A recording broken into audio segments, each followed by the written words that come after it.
You picked a bad place to build, my friend. Actually, yes. Do you know it got the name Wizard Tower Brewery because this is on the spot of an old wizard's tower. I did not know that, no. And the magic seeps into the drinks. Everybody loves it. It's fantastic. Try it. Then I'm going to describe the scene in front of you. And I still have one. Okay, it looks like Scruffy. Looks like Kylon. Did I say it right? There we go. Kalen. Kalen. Okay. Alright, you are all now connected to the map. In front of you is the Wizards Brewing Company. You've all been tasked with entering into this place and helping them with a pest problem.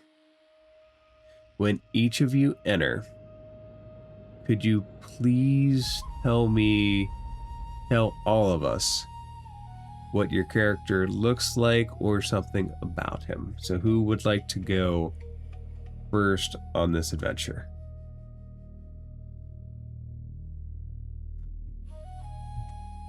I'll go first. I don't mind. So my character, Kalen, he's about 5'9". He's a changeling. He has white, slick black hair, casual, roguish clothing, leather, light armor, a cowl, hood over his head, purple eyes. When you walk in, you see this little gnome, young for a business owner. His name is Glowkindle. You've heard stories about him, and he's the one that put up the posting for help, the reward being 25 gold pieces per adventurer that comes and takes care of this problem. He looks up and he says, "Hello. Welcome. Are you here for the rat thing, or are you here for the plumbing?" Hi, sir. How you doing? I'm here for the rat thing, I believe. I heard it was 25 gold per person. He does like this little finger gun at you. Exactly. Who's the My next? man. Who's the next person in? My character's name is Mir. She has like gray hair, blue eyes. She's a human fighter, and she has like armor because like she's a soldier too. Yes. Mir, as you enter into the building, the first thing that hits you is there is an aroma to this place. There is a smell and a certain ambiance, a charm. The brewery, you can smell the hops in the air. It's the kind of place it is very obvious, and he looks at you. That's what we need.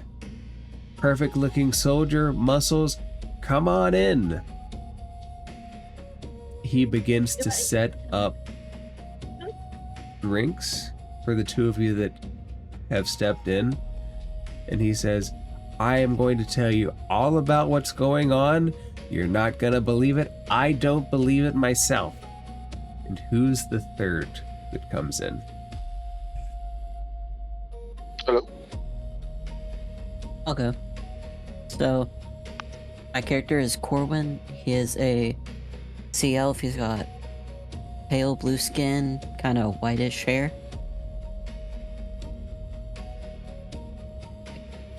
A lot of blue, pretty much.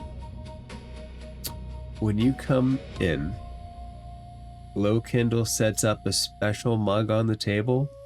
It takes him a minute to find it underneath, and it has a blue sheen. He just looks at you and connects you to the color blue. And he says, "Are you with the adventuring group or sailor on leave?" I am with an adventuring group, though I do know quite a bit about sailors. Me too. Some of my best friends are sailors.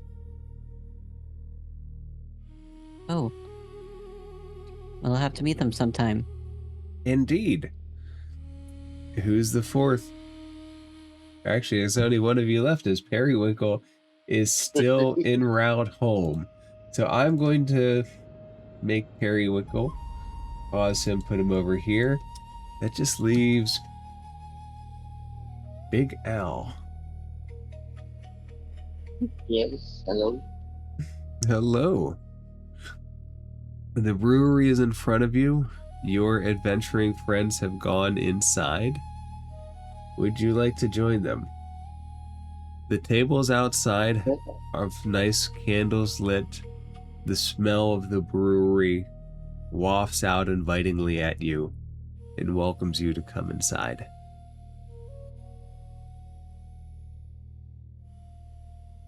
What do they see as you enter?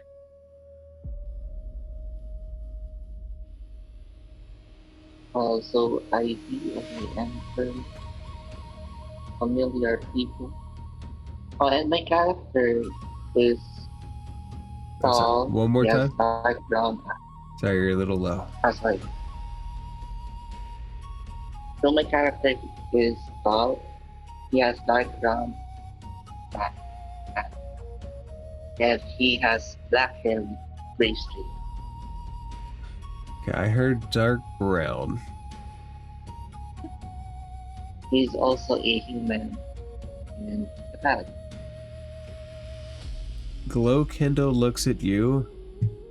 More muscle, exactly what we need. So just to be clear, none of you are here to fix the plumbing. You're all here to fix the other problem, right? I can fix the plumbing. I Fantastic. won't make it.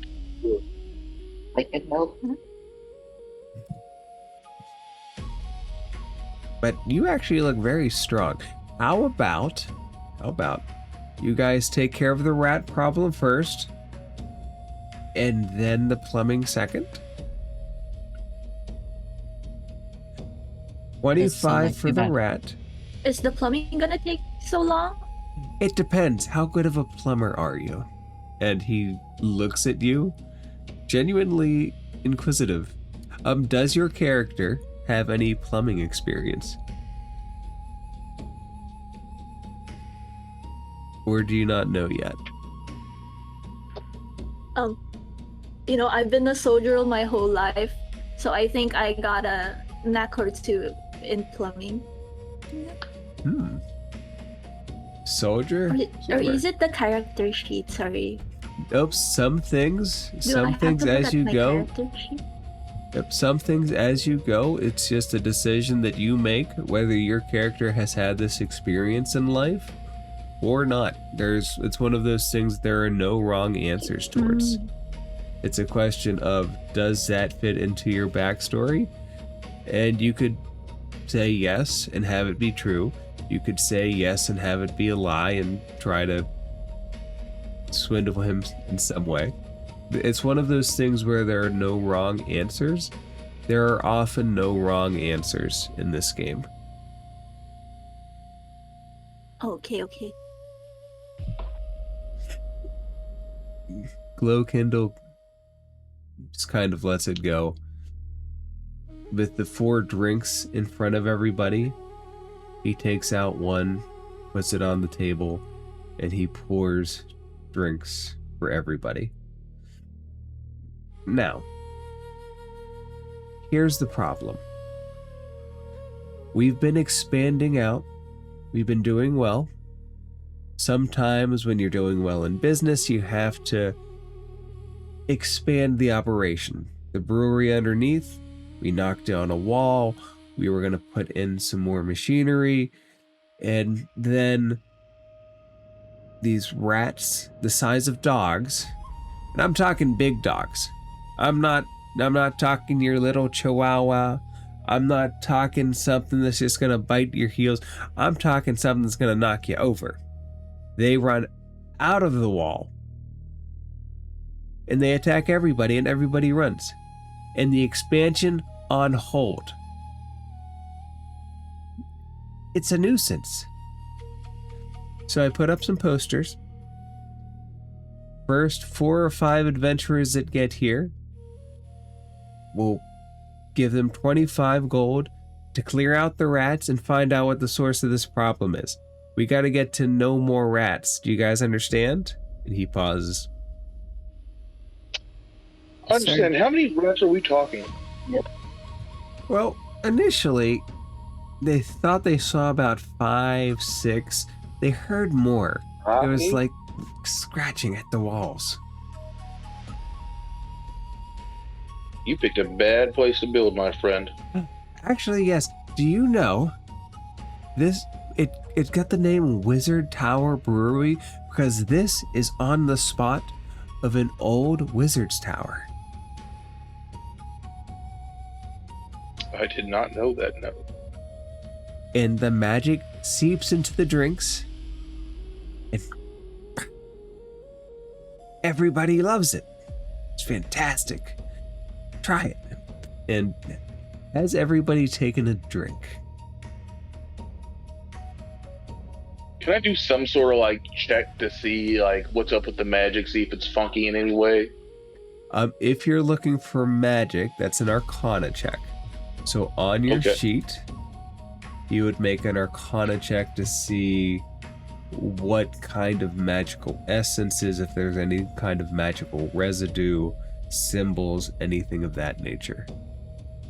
Okay, so what's that, just a regular D20? So it's a D20. It adds your intelligence modifier. And if you're proficient in Arcana, which is one of the skills on the list, you would be able to add that. From your character sheet, if you click the Arcana button, it will roll that check. Okay, 1 second.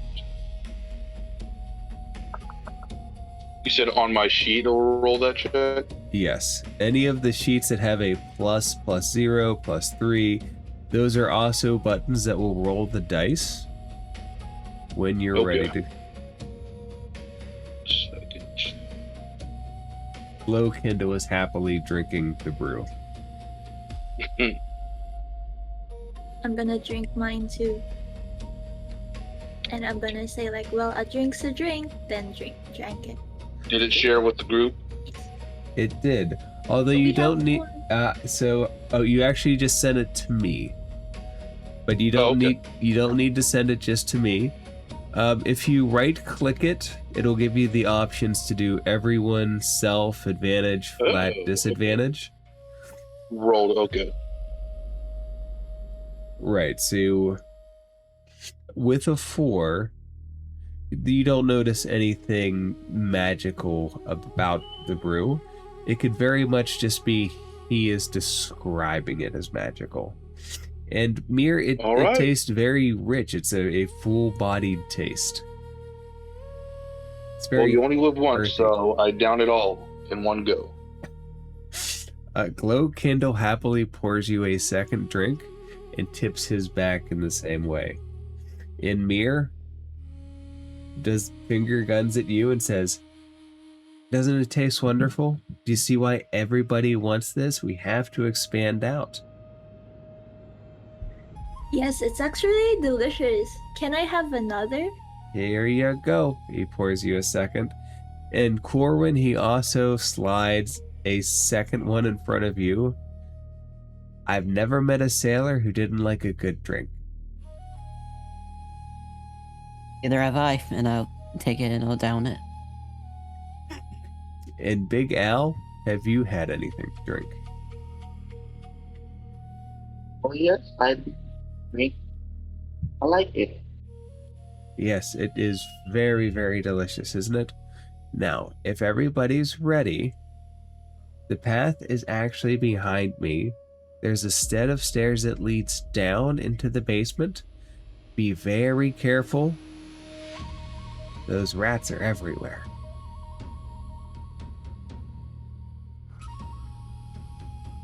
And he will open up the doors behind him, revealing a little area that are filled with storage barrels where they keep the main part of the brewery. does the party want to go down? Or is there anything on this level that they would like to ask about, look into, or talk with Glowkindle about? Or have a discussion amongst yourselves?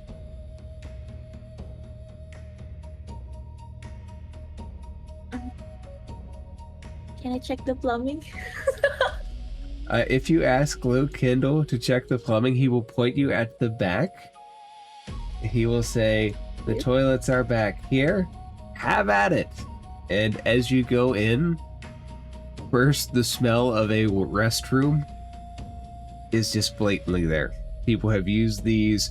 Plumbing, modern plumbing is a fantastic thing. Ancient plumbing tends to sit and smell. It is right there. Make an investigation check. So with an investigation check, yep, it's going to be an intelligence investigation check, and you are going to actually examine what the clog might be. Okay, it's a D20, right? It is a D20, so an intelligence investigation check. If you're on your character sheet. 17 minus 1, 16. With a 16, you can very much find that there is a clogged item of some sort down there that you could probably easily fish out if you wanted to. Oh, okay, I'm gonna fish it out. Make a sleight of hand check. So if you guys want to actually roll these specifically, where your character sheet is about 3/4 of the way down is sleight of hand, and yours says +1. If you click that +1, it will roll a d20 and add the +1 to it. 18. Yeah, you managed to get your hand twisted around down the plumbing. You grab it God. and you pull it out. And what you pull out is like a sopping wet cloth. It does not smell good. It does not smell good in the least. But you look at it, and the plumbing starts to flow again, circle around, and you seem to have fixed the problem. What do you do with this sopping wet cloth in your hand? Can I like try to wash it to make it cleaner? You can take it out. Let's say that there is a running source of water. How much energy do you want to put into making it clean? Like, how much time would you take making this toilet rag clean? I think I'm just gonna do like a few seconds, just like rinse it in water and just like. And then What? kind of squeeze it out. Yes. Okay, as you do, your hands are wet and all of the goodness that come with that, but you seem to have a tiny degree made it somewhat cleaner. If you show it to Glowkindle, he will throw you 5 gold pieces and say, exactly. Soldier, plumber, same thing. Good job. You're welcome. And Glowkindle will give you he'll give you probably several free drinks for taking care of the plumbing issue. Yay. Thank you. Does anybody else want to explore anything on this level before descending down to the basement?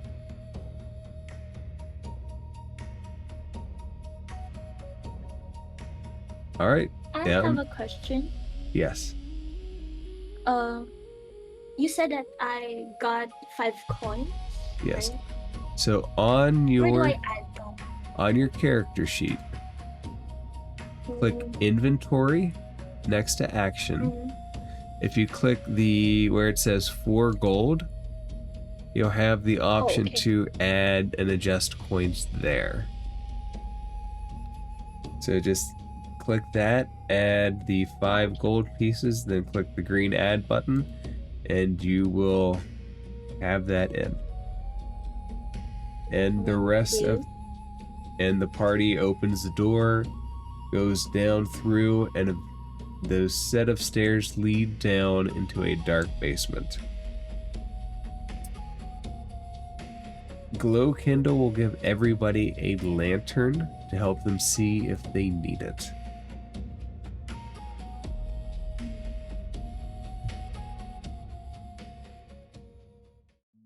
Okay, so my next question.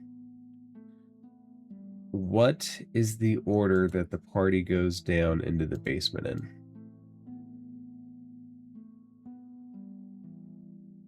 Can we do a roll and see who's the higher? That's the first person in. We can. So we could do an initiative roll, and that establishes an order, but that doesn't necessarily mean that that person has to go. So does anybody want to go first before we roll for it? I'll go. Okay. Corwin and the rest of the group. In order to see, to smell, to get a sense of a room, you're going to roll a perception check. So everybody roll a perception check. So that is one of your skills. It's about halfway down. If you click the wisdom perception button, that will roll a check and we'll see where everybody lands. Wow. Amazing. Oh.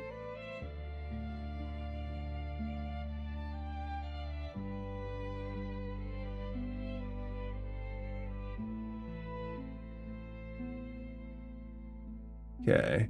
So Big Al, you don't need to roll the custom. So in the bottom left-hand corner, there's the custom, and you get to pick which one you want. On your skill list, there are specific skills. It's always easier to press those. Okay, so I'm horrible with character names. It's Kaylin, right? Yes. Kaylin. If it's wrong, please correct me. It will take me a few turns. Okay, Corwin's first. Corwin, did you roll a perception check?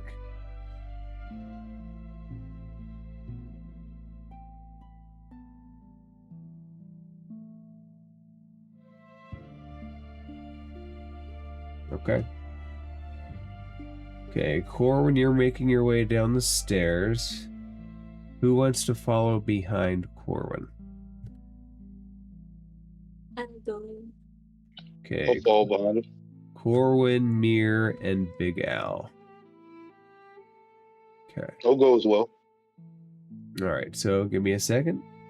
The wooden stairs creak as you descend into the cool, dry air of the cellar, which is infused with the smell of beer and damp fur. Somewhere in the darkness, you hear the scrambling sounds of claws on floorboards and a faint squeaking noise. And Mir, and Corwin, with your perception checks, you see that there are groups of rats all around you, and they begin to scuffle towards you, which will begin the first combat. Everybody, please roll initiative. So hit the initiative button. It's right next to your armor class. And what the initiative will do is the initiative will set the order for how quick everybody is.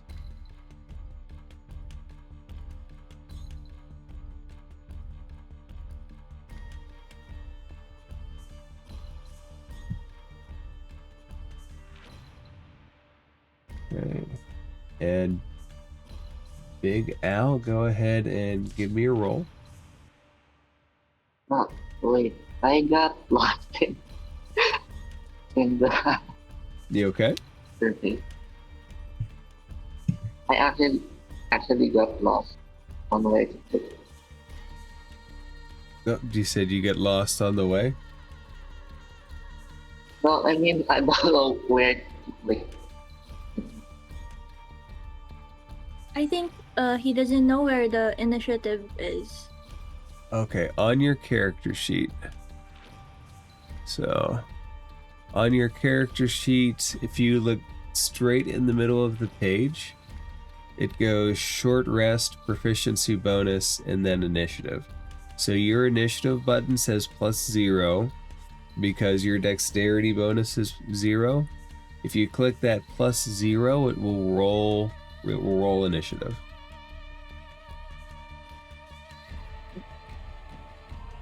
Okay, there you go. And the rats also get an initiative.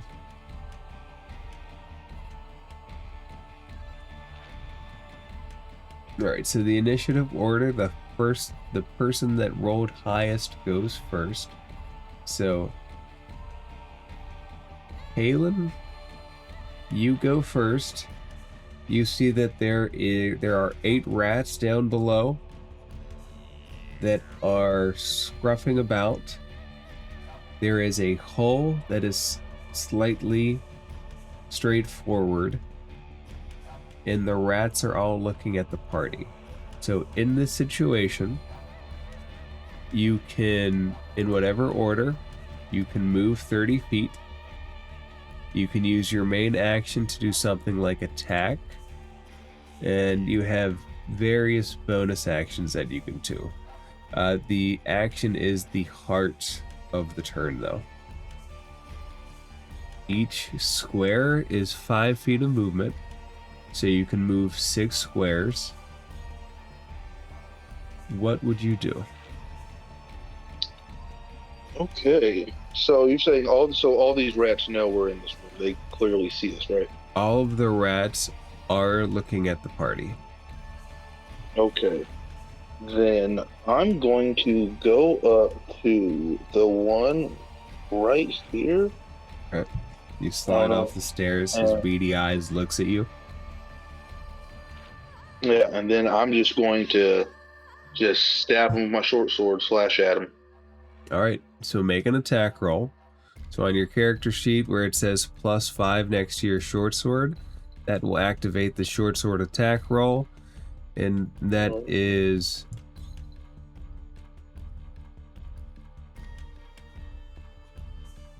Did not mean to do that. the good news... he is not magical, or at least on his face magical. Right. No, go ahead and roll, re-roll for a short sword.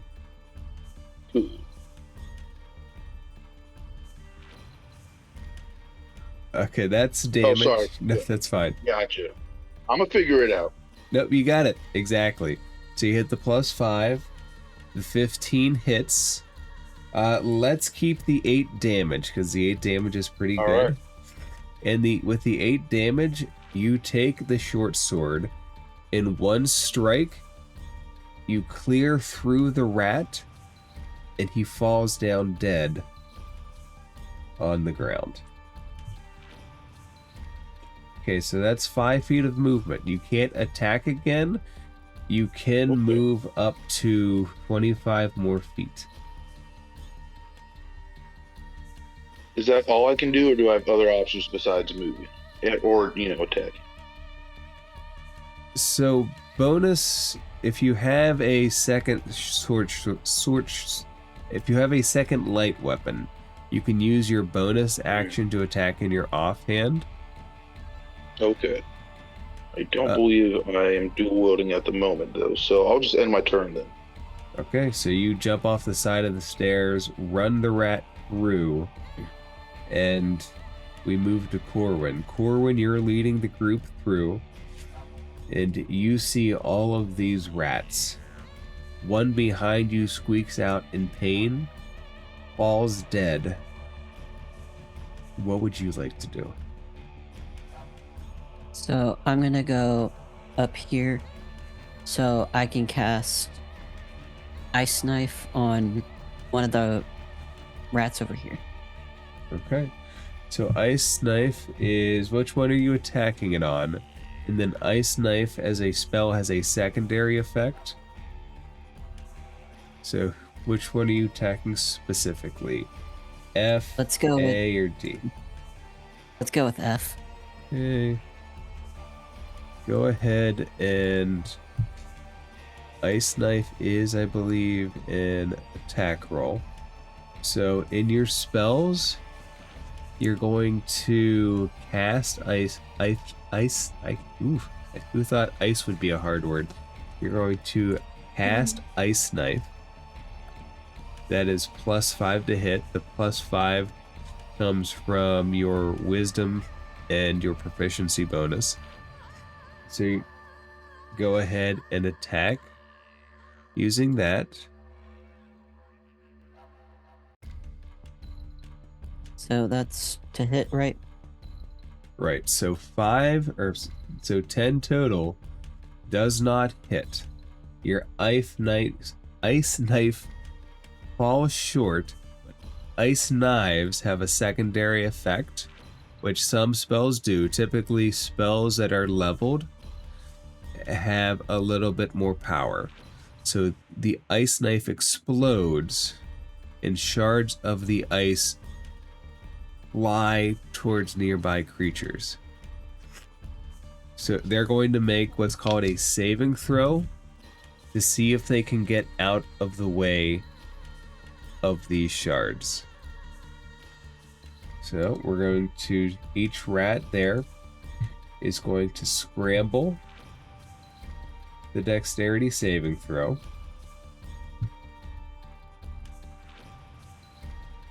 One succeeds.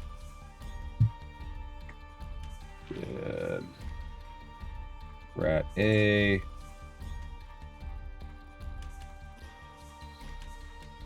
Two succeeds.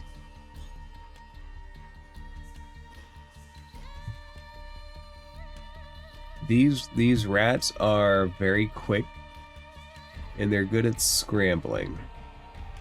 So if they didn't get out of the way, that spell would give them 2d6 cold damage. Because they managed to get out of the way, there's no extra damage with the spell.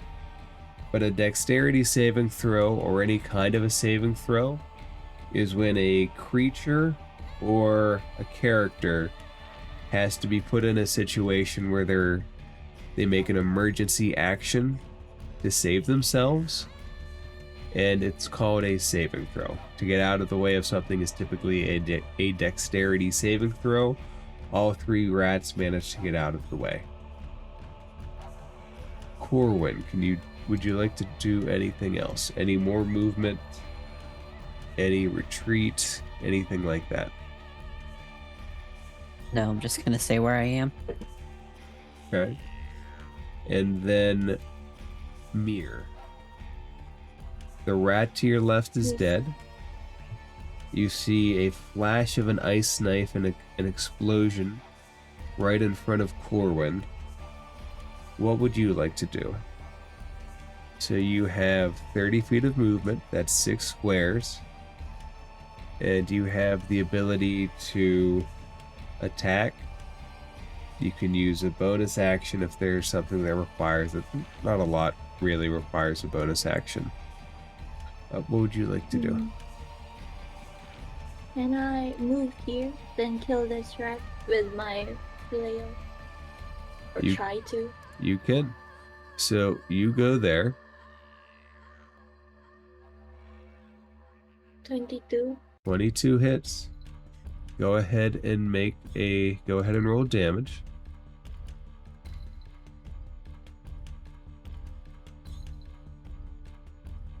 6. 6? 6 points. Is that it? So it is not killed flat out like the other rat. It is badly hurt. It cries out in pain, pulls back a little bit, looks up at you, pained expression on its face. Okay, so that's movement and attack. You still have 25 more feet of movement if you want. If you move away from a monster or an enemy, and you don't take what's called the disengage action, they do get to make an attack against you.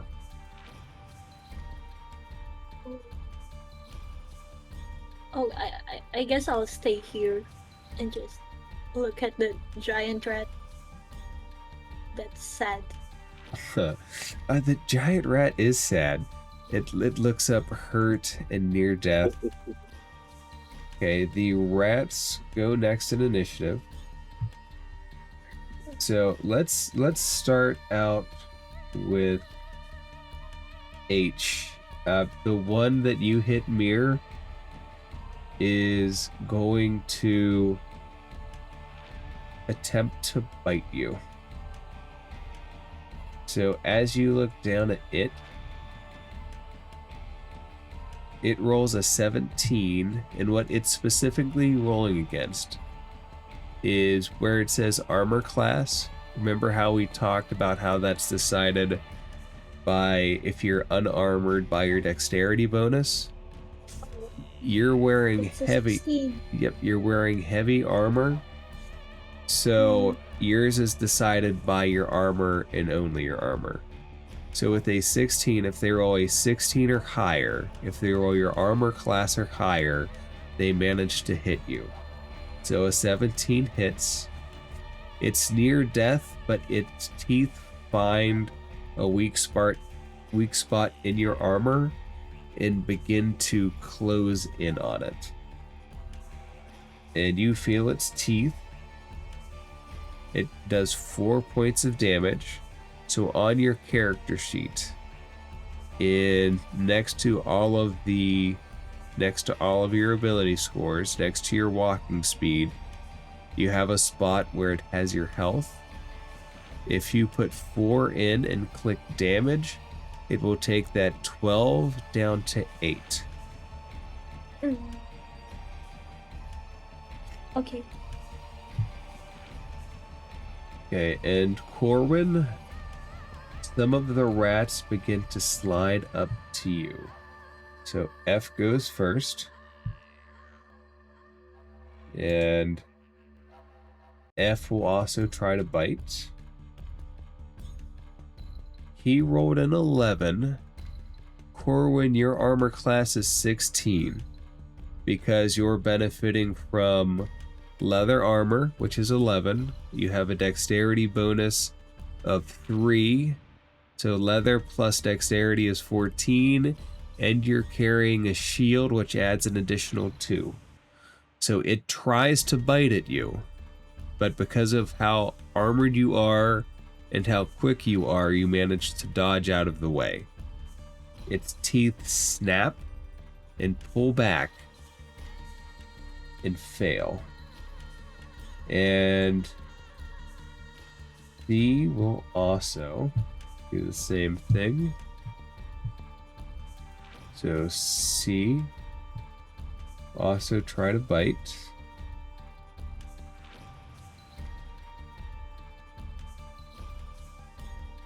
And Corwin C also snaps at the air and misses. Now, when there are items on the ground, the terrain becomes more difficult. The rats are going to climb over it. When they do so, Rat B will go here instead of 5 feet because it's harder to move through. It'll cost him 10. So that's 20. And he still has enough movement to get to Mir. Now remember how I said earlier that if you're next to an enemy and they move out of your range, that person can take an attack. Or when he went 5 feet next to you, and then he moved out of your range. So you can take what's called an opportunity attack. It uses what's called a reaction. Everybody gets 1 reaction per turn, and an enemy moving out of your range triggers an opportunity attack. Do you want to take a free attack against the rat that came next to you and moved to attack Mir? Yes. Okay, go ahead and roll an attack roll. And it's going to be, it's not going to be with the spell, it's specifically with your melee weapons. Okay. So I'll So if I think for you, it's going use to... my sickle. And that, all right, natural 20. So here's what's cool about a natural 20 in combat is always a hit. And it's going to double the amount of dice you roll when you do damage. So on your sickle, if you right click it, there's a spot that says crit damage. Click that, and it will roll twice the amount of dice and add your modifiers once. So it will roll 2d4 and add 1 to it.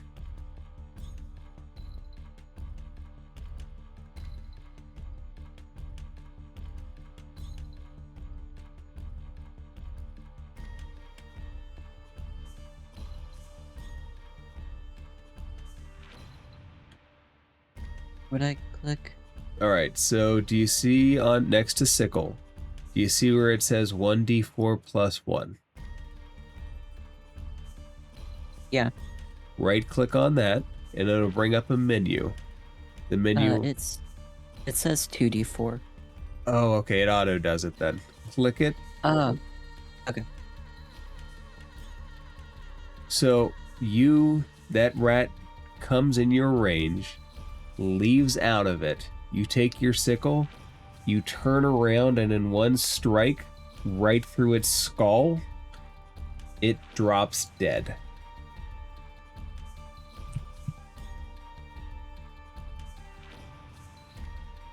So, Mirror, a rat was coming towards you. Corwin nonchalantly takes his weapon, slams down on its head, and the rat is gone.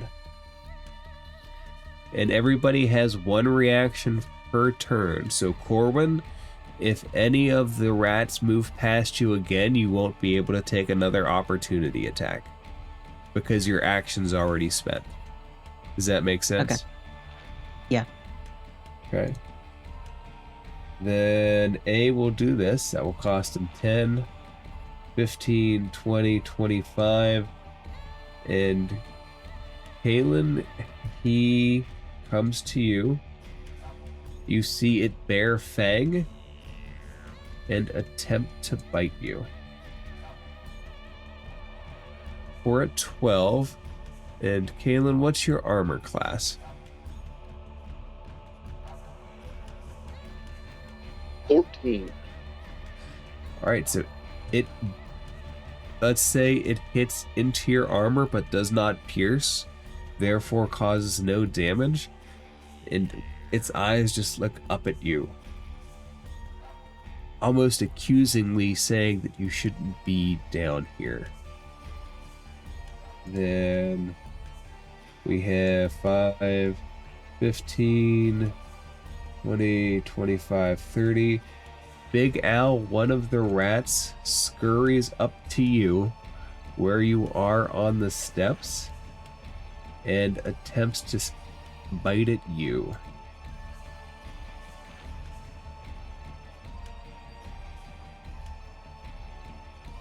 Okay, with a 24, it is going to hit. And Big Al, you are decently armored.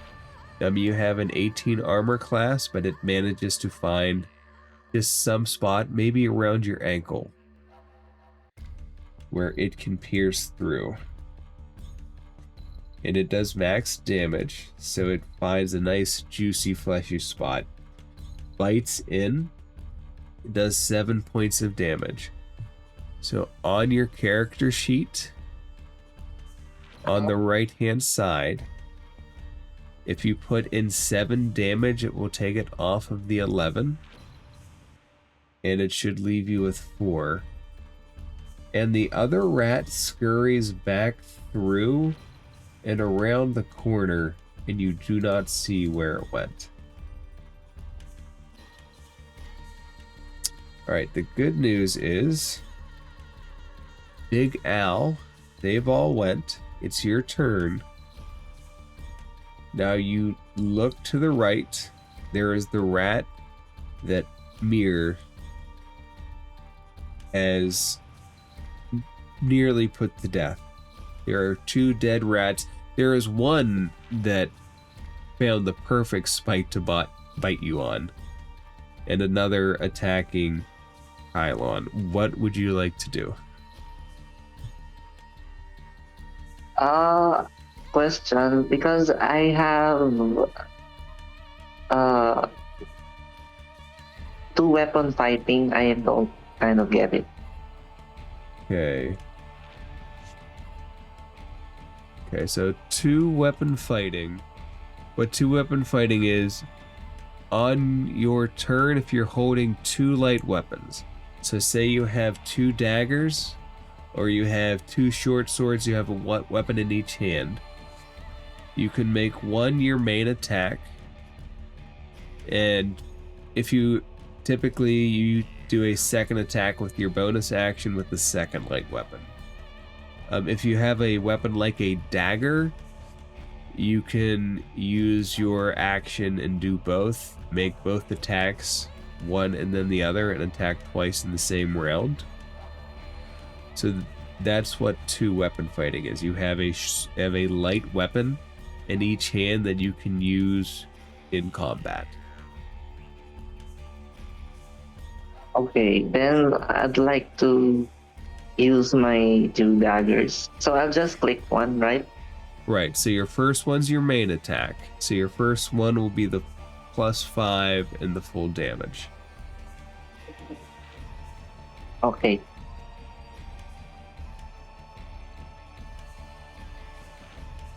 Okay. So the 7 misses. You attempt to hit the one in front of you, and it dodges out of the way. Now you still have the other dagger, so you can bring it around and try to hit it as well. So go ahead if you want to do that and roll the second attack.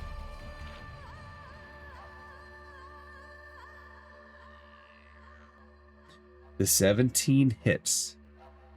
So go ahead and roll damage with that.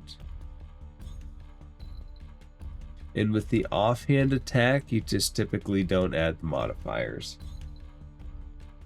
So with your weaker hand, you find the spot and you hit into it. It squeaks in pain. It is still alive. Now, you know that you can move. There's nothing blocking you from moving backwards. You can't move through an enemy's space that's alive without forcing it.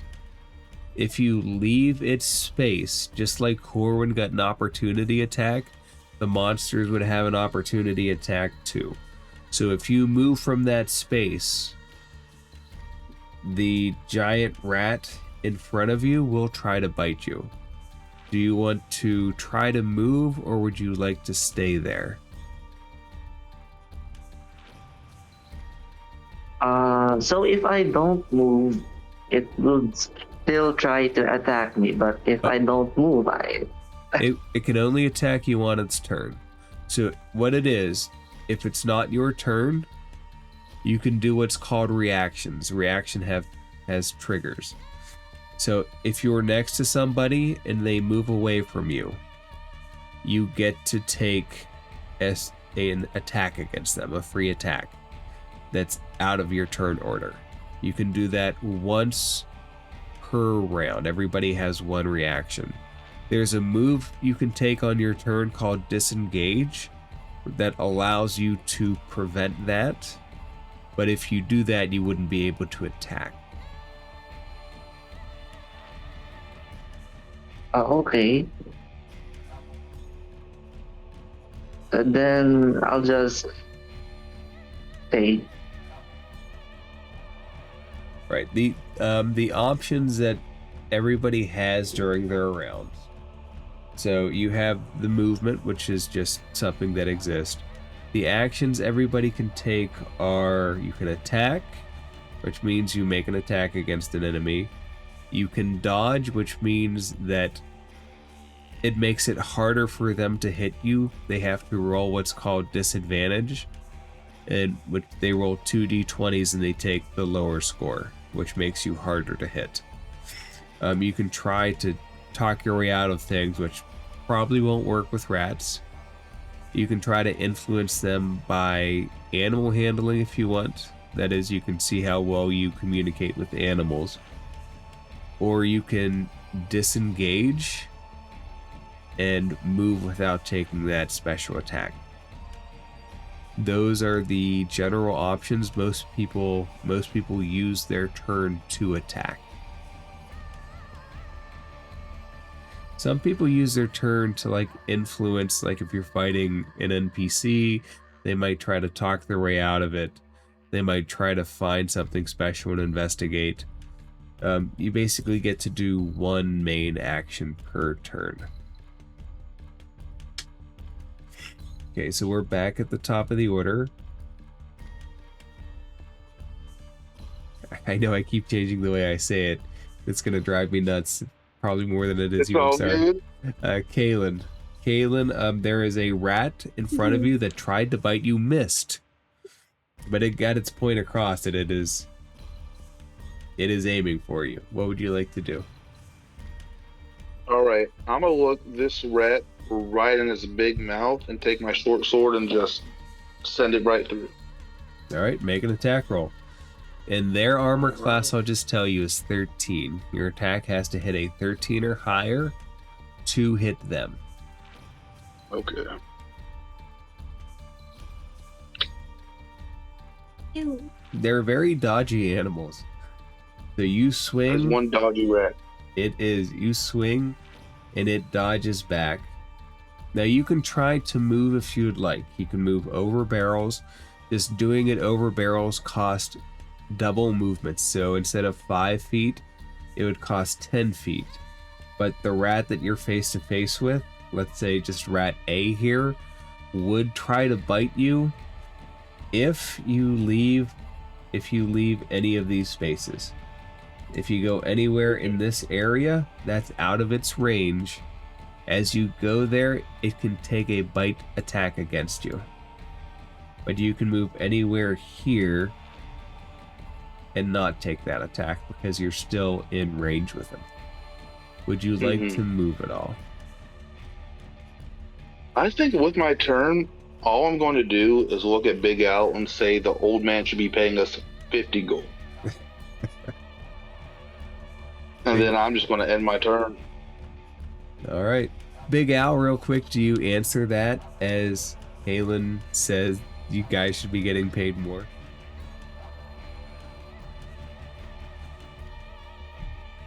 Come again? Kalen said you guys should be getting paid double for this task. Do you say anything in response to him? Yeah, we should be getting paid double, if not triple. I mean, I'm almost dying. And as you say that, Corwin, it's your turn. The two rats in front of you look over to their dead friend. If a rat has a heart, their heart is bleeding for their fallen friend. What would you like to do? I'm just gonna take my sickle and attack rat C. Okay, make an attack roll.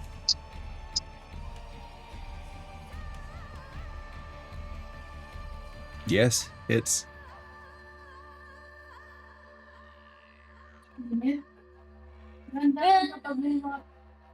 Okay, the last attack was inspired, right? You turn around, you one-shot it. This one, you scrape the shoulder of the rat. You draw a little bit of blood, and it just sniffles at you with its nose. Do you do anything else? No. Okay. If you don't do anything else, we go to Mir. Mir, the rat that you hit last time is nearly dead. You look over to your right on the stairs. In your range is a rat that has Big Al by the ankle. What would you like to do?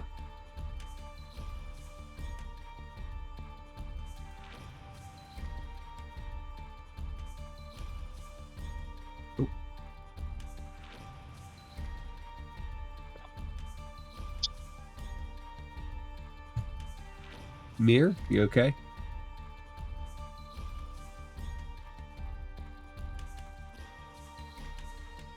I think Mir. Sorry, I Nope. can't hear you guys.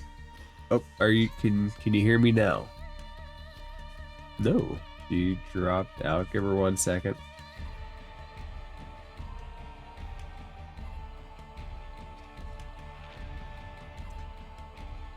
Can you hear us now?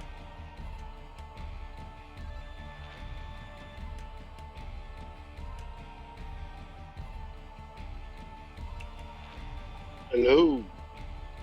Mir, are you good?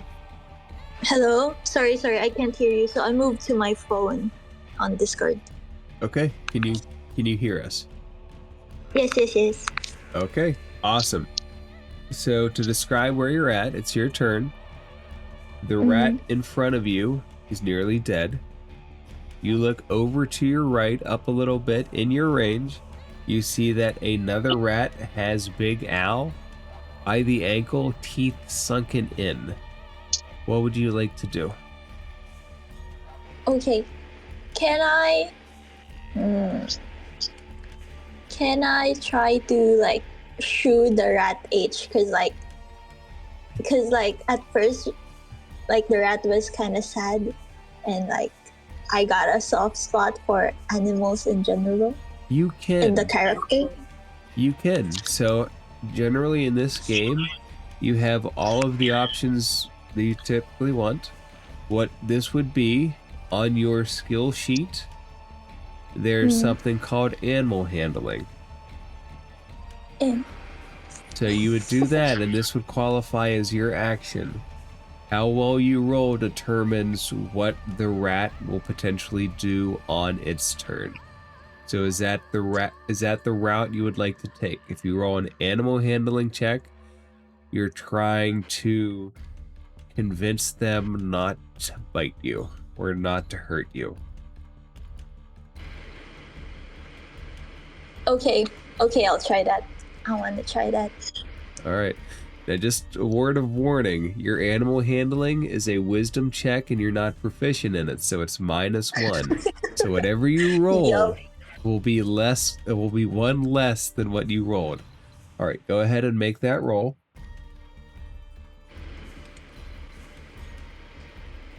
It's an 11. If you had to look at it right away and try to figure out what it's thinking, it does not look any less inclined to bite you. It still looks mean, right? It's a hurt animal in a corner. It looks like it's going to bite you. But it can't bite you until its turn. Okay, so I can. That's your action. So you have movement left, and you have any bonus actions. And Oh, so maybe I'm just gonna kill it, I guess. So you're with going my to, bonus action. So your attack is a main action. So you use that action instead of attacking this turn. So you're going to have So to I wait. can't use second wind. You can use second wind. So what second wind is second wind allows you to heal yourself. You get action surge at second level, so you don't have action surge yet to reset the turn. So you can use second wind as a bonus action, but second wind is something that you heal yourself with. I see. Well, I don't know. I was thinking like if I'm gonna run, maybe the rat H will go to Big Al, and like he's already damaged. So like, oh.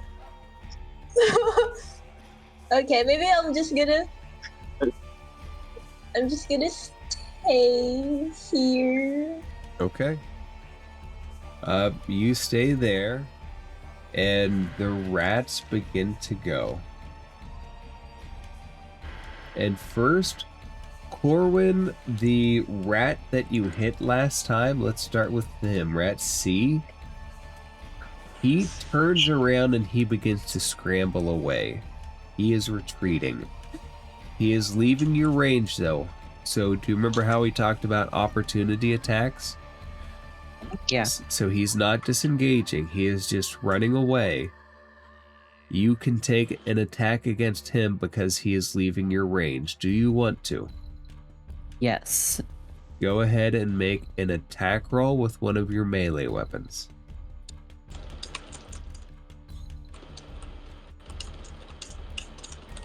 Holy crap! You, my man, are king of the opportunity attack. That is 2 nat 20s. That is 2 nat 20s this session. Go ahead and roll damage.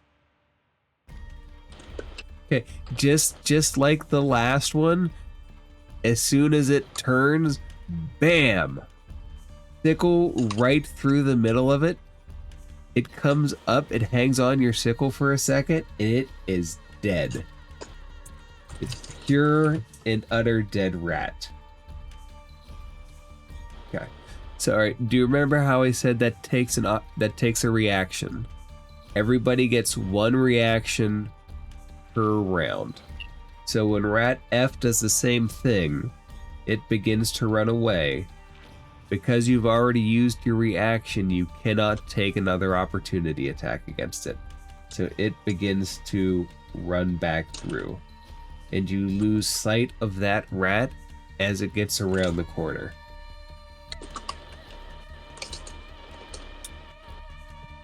And then Mir, the rat that you tried to convince that it was... Let me take out some of these dead rats from the counter. The rat that you tried to convince to not bite you is going to try to bite you. And it will. Okay, so in the same way as when you guys roll a natural 20, when an enemy rolls a natural 20, they get the same benefits. So they get to roll their dice once. So it's 5 plus another d4. So Mir, altogether, Rat H bites you and does 9 points of damage. My god, bro, I'm dead. You're not dead. So if it bites you down to 0, what everybody sees is Mir collapses on the ground, unconscious, and you would be in the point of what's called death saving throws. Okay, so does that take you to 0 or below? -1. Okay, so you can't go negative in this game. So when you enter that in, it's going to come up with what's called death saving throws. You're going to, on your turn, you're going to roll 1 death saving throw. For each 10 or above that you roll, you're 1 success. For each 1 through 9 you roll, you're 1 failure. If you get 3 failures, your character dies.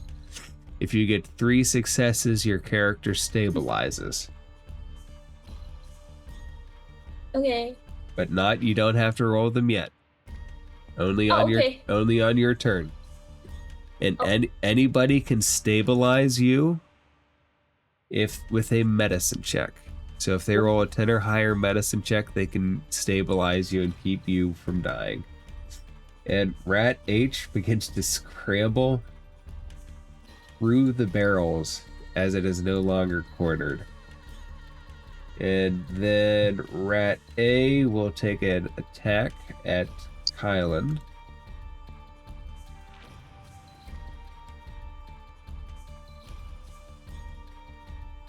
Okay, 12 misses. So it attacks and misses, and it also begins to scurry back. Kylan, would you like to take an opportunity attack? And Big Al too. Yeah. Actually, let's see first. Kylan, let's see if you can kill it. Okay.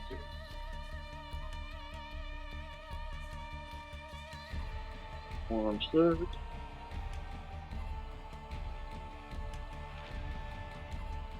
Okay, you're certainly gonna hit it. So go ahead and roll damage.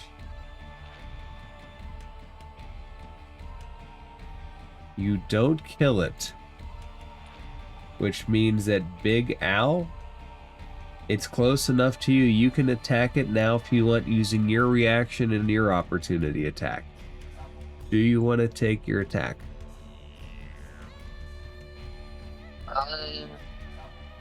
So my reaction is just rolling for daggers against that. You're going to roll just one of your daggers against it because it's running away carelessly.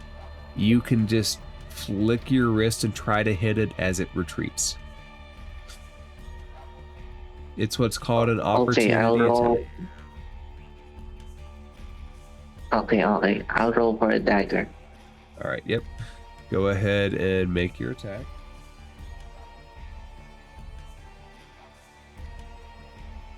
That hits. Go ahead and roll damage. Get him.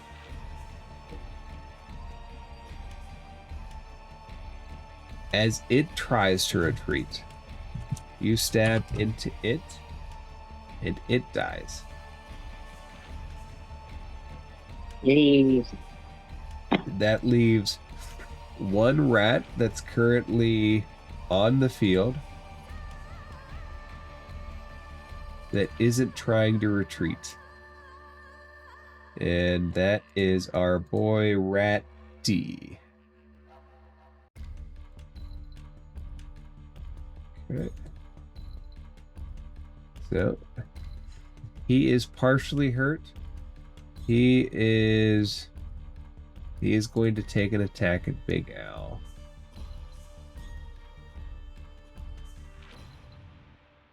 Okay, Big Al, he hits you with the 22.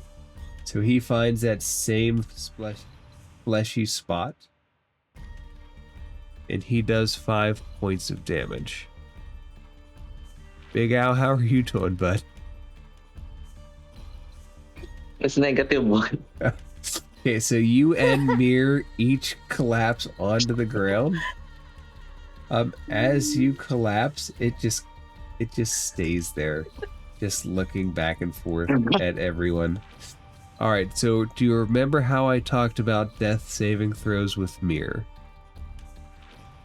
On your turn, which is now, Big Al, go ahead and roll a death saving throw. If you roll a 1, it's 2 failures. 2 through 9 is 1 failure. If you roll a 10 through a 19, it's 1 success. If you roll a 20, you are instantly back up with 1 hit point. Roll the dice and hope for that 20.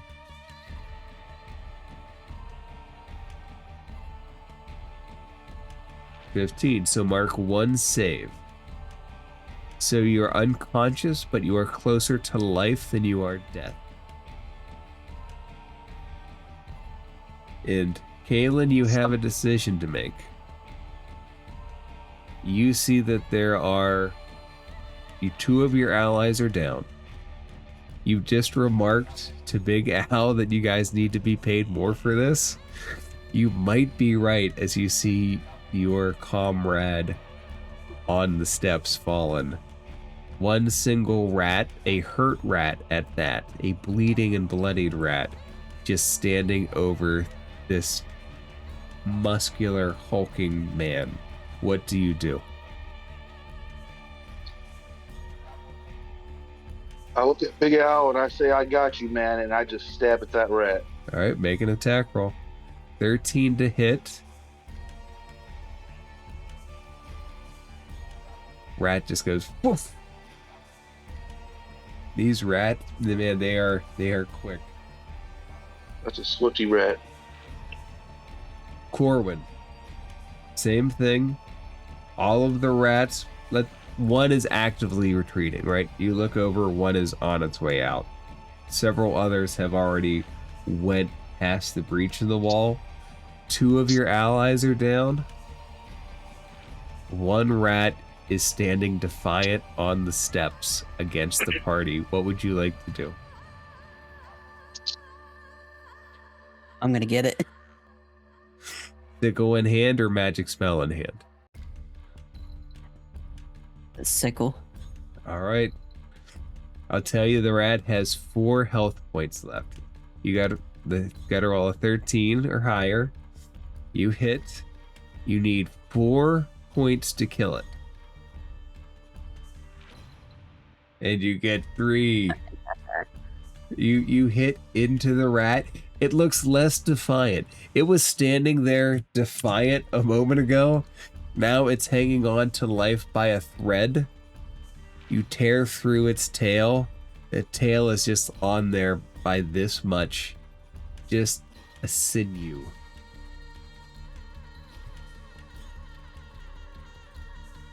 Can you do anything else, Corwin? Have a bonus action? I don't think I do. So I'll tell you this because I'm looking at your sheet, okay? So in your spells, you have Create or Destroy Water, Cure Wounds, which is an action, and you have Healing Word, which is a bonus action. You haven't used your bonus action. Now, you've used 1 spell slot. I believe you started with 2. You used 1 spell slot to cast Ice Knife. You can use a spell slot to use Healing Word if you want. Everything here is by decision, but you could get one of the 2 fallen members back up. Healing Word does 2d4 plus 3 healing, but you can only do it to one of them. Big Al and Mir are down. Do you want to take that path? Or do you want to try something else? Do you want to try to stabilize them later? I'll try to stabilize them later. Okay. That will retain the spell slot, which could be important coming up, right? It's all about action economy. How do we use our resources in a reasonable way? Okay, so Mir, roll a death saving throw. On this, it's determining how close to life you are, how close to death. 10 is a success, so that is 1 step closer to being stabilized. And what stabilized is, it's having 0 hit points and being unconscious. It's not being fully back in the fight. If you roll a nat 20, you're automatically back in the fight. Okay. And this rat... So do you remember how I told you about the disengage action earlier?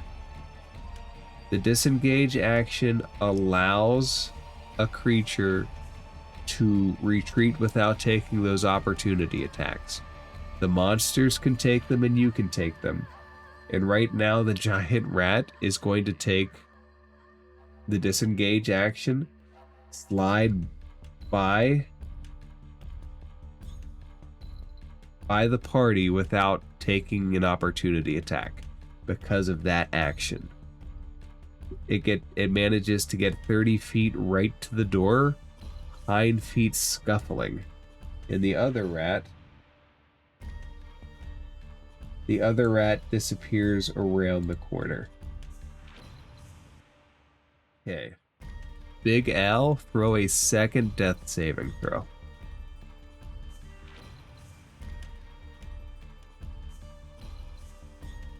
Okay, 12 is your second save. So you are that much closer to life. Okay, Kaylin, you can try to stabilize them. So if you have a way to heal them, you can heal them with like a healing potion or an item like that. Or if you don't, you can roll a medicine check, a wisdom medicine check, and they become stable on a 10 or higher. Okay. I mean, that giant rat right there, is it still there? Is it still in sight? The one that slid by you guys could only get to the door. So it is still Okay. within striking rift distance if you have anything to throw, or you could probably even potentially move up to it. Yeah, I think with my turn, I'm going to move about right here, right behind Corwin. And then I'm going to use my short bow to shoot at it. Alright, make an attack roll. It's got a single health point left. You need to roll a 13 to kill it.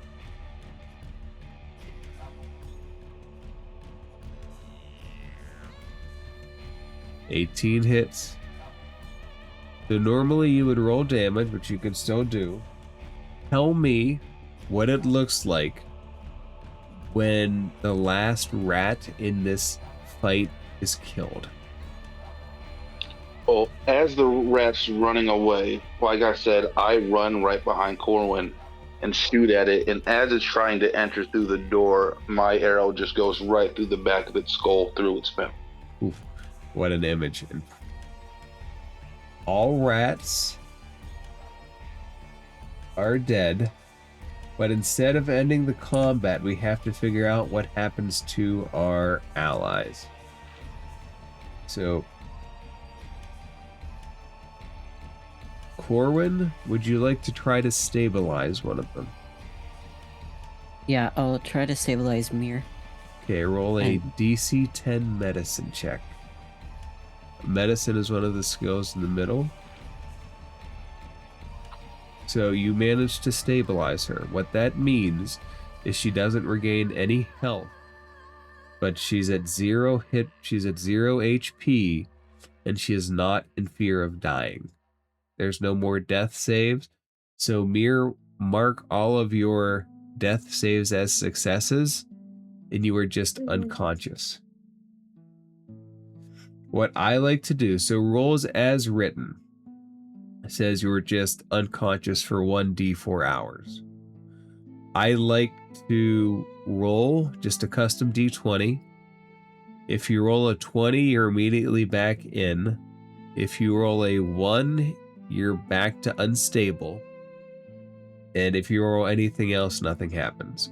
So Mir, go ahead and roll a d20, and that's just a roll that I go by. Okay, so with an 8, nothing happens, because you're already stable. I was hoping for a 20. You'd be just right up like that. Okay, Big Al, go ahead and roll your next death saving throw. If you roll 10 through 19, you're stable. If you throw 2 to 9, it's a failure. If you roll a 1, it's a double failure. If you roll a 20, you get health back. Okay, so Big Al. Big Al, that's 3 saves. So you're stable as well. So with the party being stable, we're out of combat. The 2 that are up, what do you guys do? 2 of your friends are down.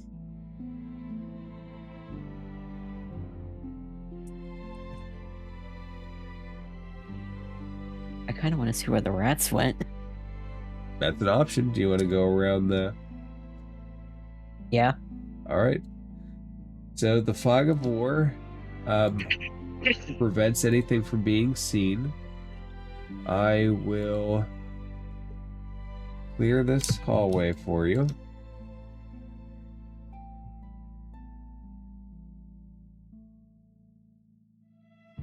That's the wrong one. Sorry. I meant to hit the clear button. I hit the add button.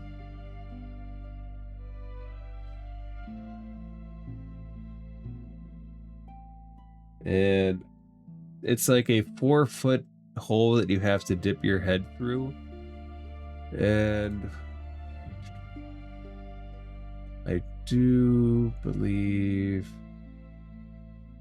as you look right and left, there is a collapsed passage. Looks like it led up at some point to somewhere that it no longer exists. And the right just continues down a separate hallway. You don't see where the rats skedaddled to. Okay. although, yeah, oh, there is text to this. Read the text. Through the hole in the wall, you see a dusty stone corridor. Its floor lying around a foot below that of the cellar where you stand, so you step down into it. Over to your left, you can see the start of a staircase buried in collapsed masonry, earth, and rubble that block the way. To the right, the passage heads around a corner, but on the wall you can make out what appears to be writing in a clear gold script. So that is what's down that hallway. You don't see any rats. You do see behind you your friends are currently just kind of lying there. Kalen, do you take any action? Is there anything I can do for them? I mean, I don't have any potions or anything. They're just unconscious. We just gotta wait it out, or you can go up and you can see if Glow Kindle has anything that he can give them. You guys can wait down here and rest, and we can all take a short rest. One of the ways to get hit points back in this game is that if everybody takes a short rest, which is an in-game hour break to patch up, everybody can roll their hit die and get some of their health back, which is probably the best thing to do now. Yeah, that sounds like a pretty good idea. Okay. So to do that, on your character sheet, where it says short rest, okay, everybody should have one box. You have one box per level you're at, and your hit die is based on whatever your class is. So if you click on that, it brings up 1d8 plus whatever, right? I have Corwin's open right now as my example. Corwin says 1d8 plus 3. He can choose to roll that. If he hits the 1d8 plus 3 button, it will roll dice to determine the amount of healing, and then I'll hit take short rest and it should apply it to your sheet. So everybody go ahead and do that. It will determine how much health we get back. Okay. And that's if you needed to, right? You're not forced to use any of your hit die for a short rest. That's just an option, and you get those dice back when you take a long rest. A long rest is an 8-hour pause in game.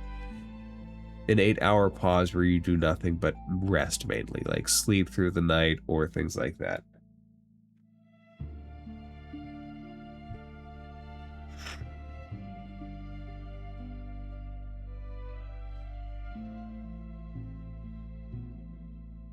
All right. Does anybody have any questions about the short rest? Does everybody understand how to hit it on their sheet? Yes. Yeah. Okay.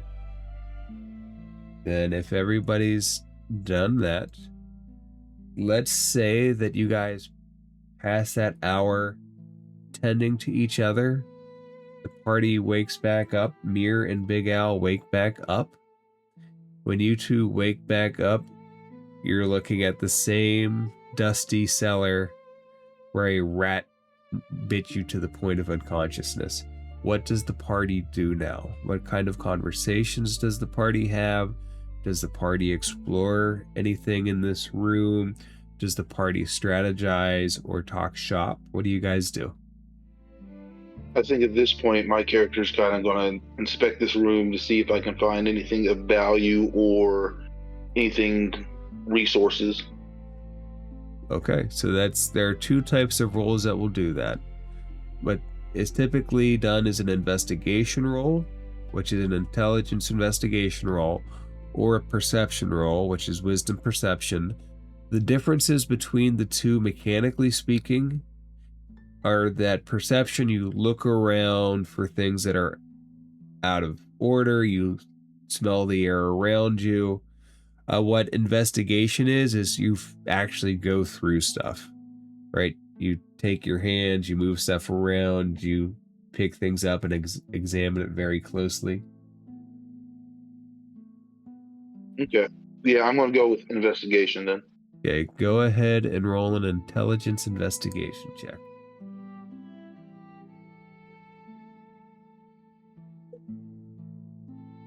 You don't find anything too special. You look at the barrels. Some of the barrels are marked like ages of 10, 15 years plus. They're probably worth a good amount of money, right? They would probably sell for a good bit. It's just the brewery's stores. You also find rat droppings if that interests you at all. And big rats, as you might imagine, make big rat droppings. I think I'm gonna take pocket a couple of those valuables if I can. Okay. So you can find like a few things there worth some money. Like the big things that are worth money are like what's in the barrels, right? Like the barrels are 15+ year alcohol stores, right? Smooth Okay. alcohol.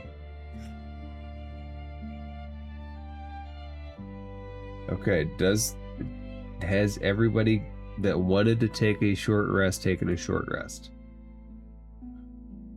Yeah. Okay, then the options are before the party. Corwin, what do you tell them about the path that you saw below? And to remind you, there's like a 4-foot hole in the wall. It steps down into an older corridor section. The left is a crumbled staircase that has long since fallen out of use, impassable. And the right is further into whatever this place is. And I'll say it does look like the rats went down the right passage. There's no place that they could have gone left. We want to go back at those rats. There is a hallway I found. That's most likely where they went. All right, I think my character's going to follow Corwin, but before I go, I'm going to take my water skin, and if I have water in it, I'm going to empty it out and take some of the booze that are in these barrels. Oh yeah, absolutely. You could just find the right way to open it up, and it's got that laminar flow where it just looks like it's paused in midair. It's just like absolutely fill it up, and it's good tasting stuff, man. It's so smooth. Mirror, I take a swig, yeah. I look at Big Al, and I say, "You only live once," and I continue on. Big Al, Mirror, how do you guys react to being back in the world of the conscious? I can't believe I conducted CPR on myself. Mirror, how are you holding up? How's your I guess character? I kind of regret the animal handling. It's like I should have just killed the rat instead of trying to persuade it. But it could Next have time worked. I'm gonna kill all of them. It could have True. worked. It could have. It could have worked. Does the party continue on down through the hallway?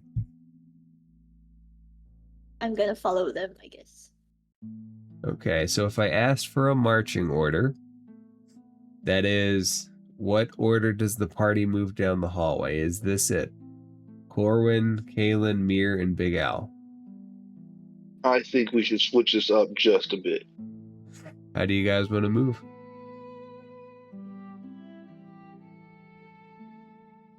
I mean, Big Al, Murray, you guys are the heavy guns. I think I'm going to roll behind you.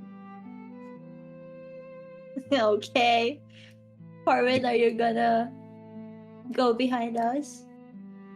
Okay, and another common question that you're going to get asked when you get played is if you could describe how you guys move. Are you trying to be silent? Are you trying to be quick? Are you trying to be, how do you move through? Are you silent, quick? Are you concerned about that kind of stuff? Are you going quickly to try to catch up with the rats? How does the party move? I try to be as quiet as possible and just keep my senses up, seeing if there are any ambushes or anything of that nature. Okay, so when you're searching for stuff like that, let me know, and you're going to go and roll a perception check. So go ahead and roll a perception check. Let's see if you can hear anything that might be waiting around the corner. You don't hear anything. There's nothing. You don't even hear the scratching of little rat feet ahead. Okay, and is the party trying to move stealthily? What do you guys think? Corwin, Mir, Big Al? Are you guys trying to move without making a noise? I think Corwin was like somewhat cautiously, but like not thinking too hard about it. Okay. Corwin, as you round that corner. Oop, give me 1 sec. And there's this, I have a special thing for this. Oh. And it's always good when I say a special thing. Okay, so in this area, you see special floor tiles.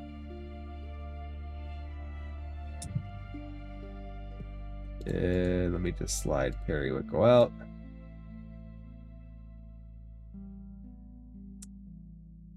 Let's see. The writing that is in gold script that is engraved on the wall. It's shining slightly. It's written common. That is, it's written in a language that everybody can read. It reads as follows. Dawn breaks with stirring air as sun shines down on new day fair. Midday blaze bakes earth and grass. The farmer waits for the heat to pass. Evening cool brings water, wine, drink, and laughter passing time. Night sees shining, roaring fire as wood and coals burn on the pyre. And as the party looks, there is one dead rat, and by dead, it has been sliced in half. On the blue tiles that look like a mosaic ocean flow,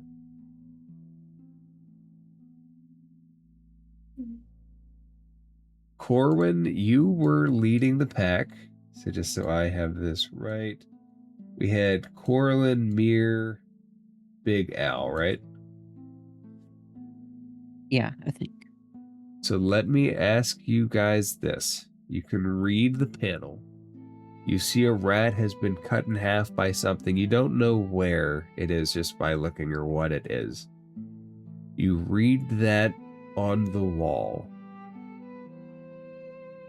Give me the path the party takes through this.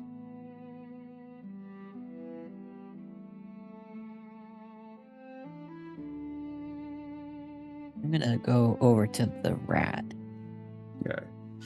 to So see what's going on with it. as you step on the green tile, make a dexterity saving throw. You see a blade of air swipe out at you as you step onto the tile. A dexterity saving throw is the emergency chance to get out of the way. You managed to get out of the way of most of it. So you're only going to take, you failed, but you're only going to take, or no, you succeeded, I'm sorry. But you're only going to take half of this roll. So it would have been 6. You get out of the way enough that it's only 3. Take 3 points of damage as you step onto the wrong tile.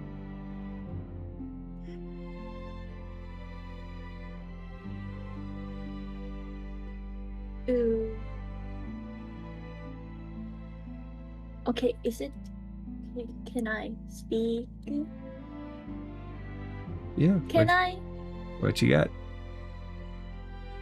I want to throw something. Wait a minute. Okay, somebody talk because my mother's asking me. Oh, go ahead. Who's next? All right, I think I'm going to take my character, and after I saw what just happened to Corwin, just start stepping on the blue tile. As you step on the blue tile, nothing happens. No blade, no danger.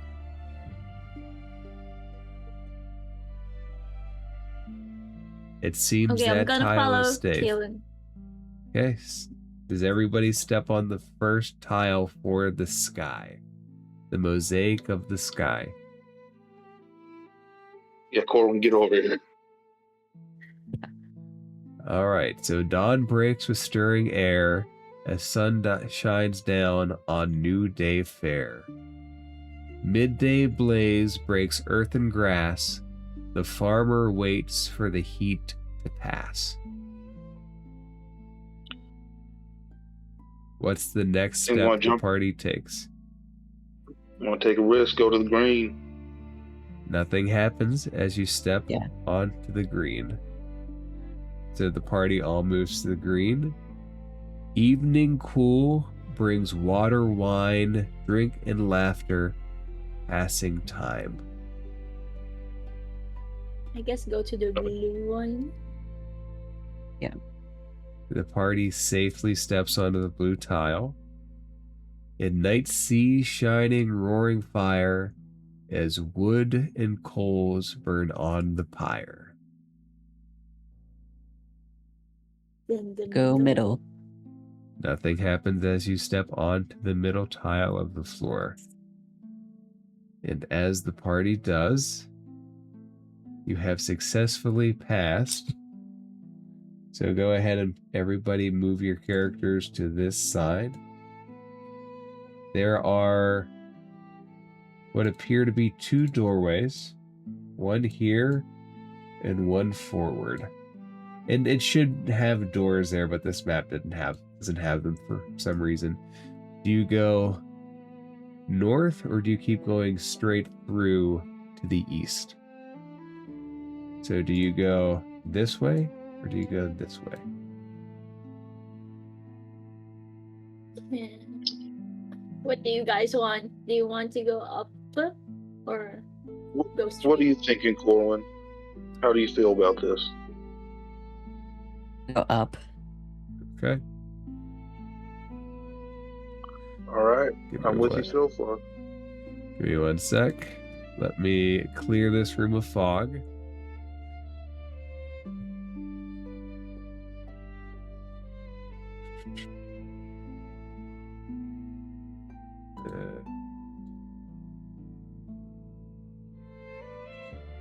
Okay, and this room reads, the door opens onto what might once have been a lab or workroom.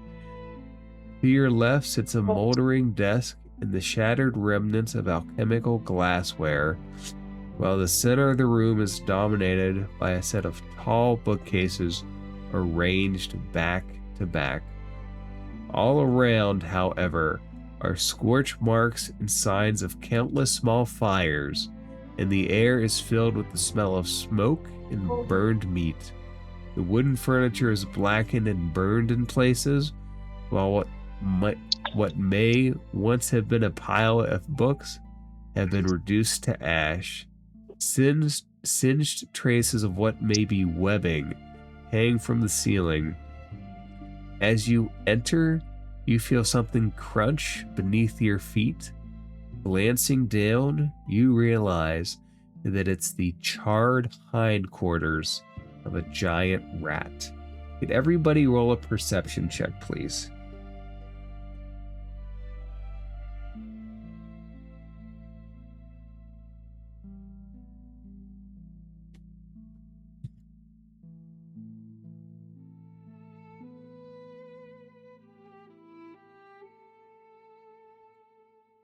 All right, Corwin, as you step in, Mir and Corwin, you each see, Hi. as you step in, a fire that seems to be, a spider that seems to be lit on fire from within. And with that, could the party roll initiative one more time? Yay!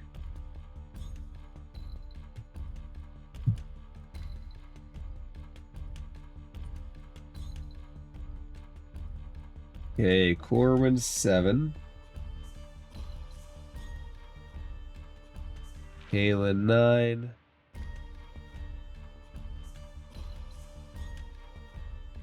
Mir and Big Al, what you get? Oh, I got a 19. Okay. Oh, not on your perception, on your initiative. There is a Ay! big spider monster in the Ay. corner. Okay. No, it's a 19. Yeah. 219. Okay. Oop. I rolled it again. But my first roll is a 19 on the Okay, and initiative, right? initiative, yep. And Big Al, what did you get when you roll? Then this will be a new initiative. I can't find initiative. It's the +0 one. Yep, it's On right. yours. It's about right in the middle of the sheet, right above your actions tab.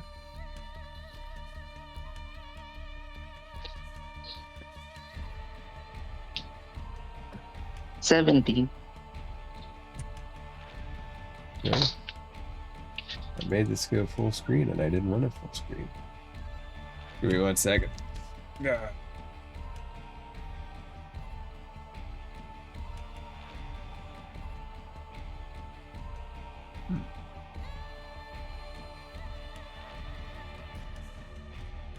Okay.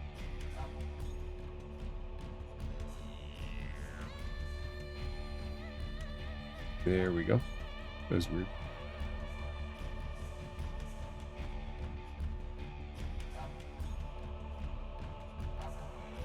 That's still weird. I don't know how I did that. Okay. Well, let's roll forward anyway. Okay, so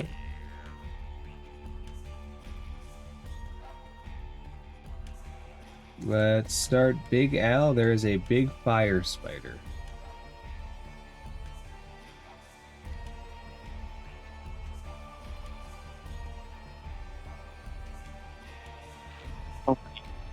What would you like to do? I'd like to cure my wounds first. Okay. It would. Do you have anything that can cure them? So, combat's already started. So if you have something, you would have to have something like a health potion, or in that vein, in order to take another round of healing. I have cure wounds in my spells. I have. Oh, I forgot you were a paladin. Yeah, so when we were talking about bonus actions earlier. So as a paladin, so cure wounds is an action. You can use that. Paladins also have what's called lay on hands. As a bonus action, you can give yourself or someone else up to 1 times 5. You have 5 healing. You have 5 healing points you can use as a bonus action. Or you can use a spell to do cure wounds, or you could do both. Which would you rather do? So, since I have a bonus action, I can attack and then I can use lay on hands on myself. Yes, and right? you can do that in whatever order you want. You can use your bonus action first. A bonus action is just like a lesser action. You don't have to take one before the other. So you can use lay on hands at any point during your turn, and you can do 1 through 5 points of healing. Once they're used, they're used. You can't use them each turn. but you have a total of 5 that you can use. Or I think they were set on a short rest. They're reset on a long rest. So if you use them, you wouldn't get them back until you took a long rest.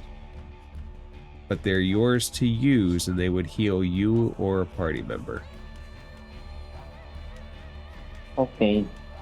Then I'd like to use lay on hands on myself first and then Okay, how much? attack with my daggers. Okay, how many points do you want to heal yourself for? 1 through 5.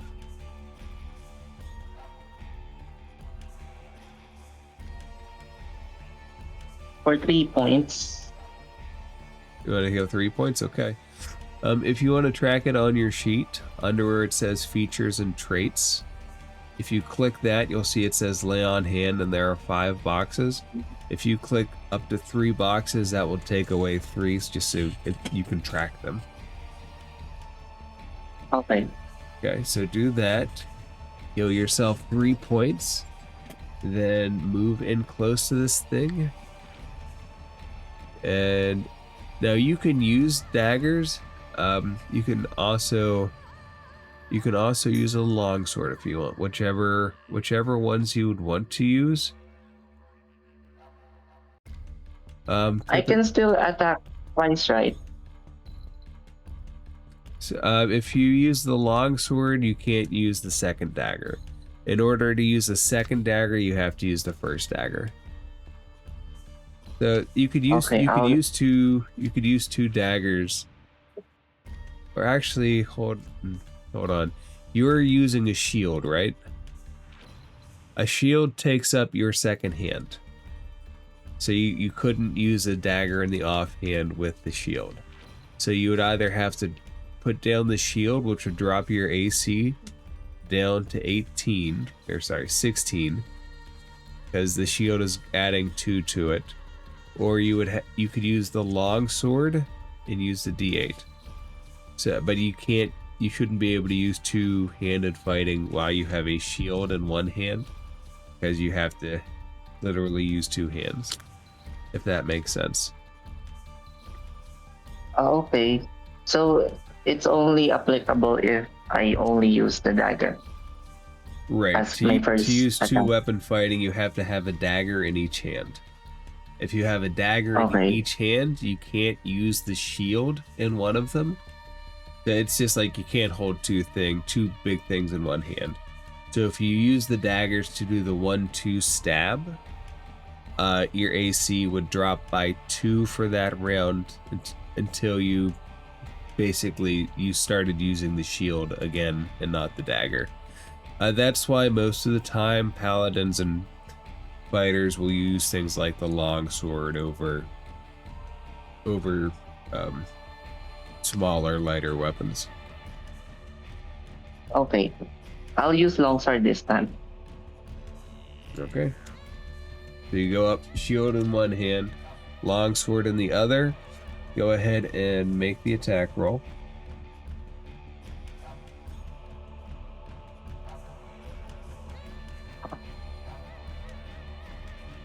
Okay, 12. Give me 1 second. I don't know why it's not showing me its AC. Give me 1 sec. I got it right here. Okay. The 12 doesn't hit. So with the 12, it manages to take one of its legs and deflect your blade as it's coming in to strike it. So it manages to successfully defend itself. Okay, so that's action, bonus action, and movement. Kaylin, it goes to you next. Alright, well, with my turn, I think I'm going to move a little bit close to Corwin over here, close to the wall. And then with my turn, I'll use my short bow.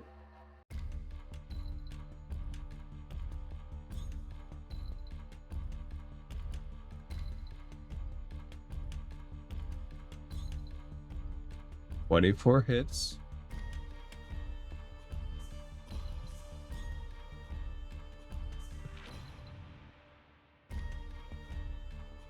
Okay, so it's 4 points of damage. And let me... You are a rogue, correct? Yes, sir. Okay, so rogues have what's called sneak attack. There are two ways to trigger sneak attack. If you have advantage on the attack roll, you get it. Or if you have an ally within 5 feet of the enemy that you're trying to hit. Oh. So here, Big Al being there would make it so you can activate sneak attack. So you shoot the bow, you hit him, you get the damage. Because Big Al is distracting him, you also get the additional sneak attack damage. So where it says sneak attack on your character sheet, you're going to roll that. Where does it say sneak attack? Let me see if I can find it on your sheet.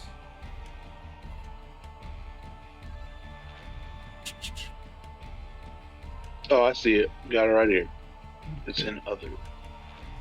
So I just hit that damage? Yep, it'd be 1d6. Alright.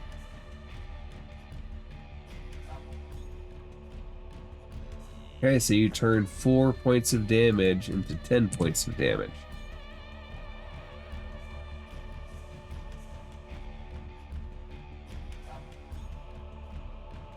Okay. And as that happens, we roll into mirror. I'm gonna go to the spider, and I'm gonna... it says if I attack it with my flail, it has a disadvantage until my next turn. So the way that worked, that's something specific to 5.5. The weapon masteries like that come into effect if you hit it. So if you hit it and it takes damage, then it has what's called sap, which will give it disadvantage on its next attack. So the first thing you do is you have to hit it. Okay, I'm gonna hit it with my flail. Oh my god! I don't hit it with my flail. You don't. It manages to get out of the way. So get out of the way of Al's, it gets out of the way of yours. It does have an arrow sticking out of it. If that does help the party. Okay, Mir, can you do anything as a bonus action? Do you want to do anything as a bonus action? Can I only have the second wind as a bonus action. Right, and you probably don't want to use that yet. If it manages to do some damage to you, you can use that to heal, which is a pretty good bonus action to be able to take. So with that, we're gonna go to Corwin. Corwin, this thing has managed to dodge out of the way of a lot of the hits. What would you like to do? I'm gonna try to hit it with Starry Wisp. Okay. Go ahead and make the attack roll. And I always love to ask this question. It's gonna miss, but what does your Starry Wisp look like?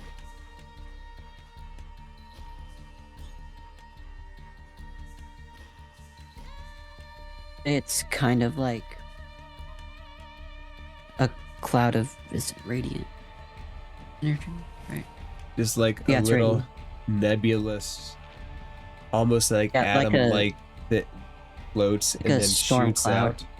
Beautiful. And this very, very tricky spider manages to get out of the way of that as well.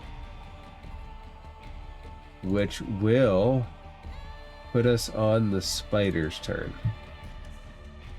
And what the spider is going to do is the spider is going to attack the one that damaged it. Kalen, it looks at you. It rears back. Fire erupts from its mouth. And what would normally be a web shot for any other spider sends out a blast of fiery web at you. But because it is under threat, it's going to do so at disadvantage. Because there are 2 melee fighters in range and it's using a ranged attack, it is going to attack you at disadvantage. And it will roll a natural 1.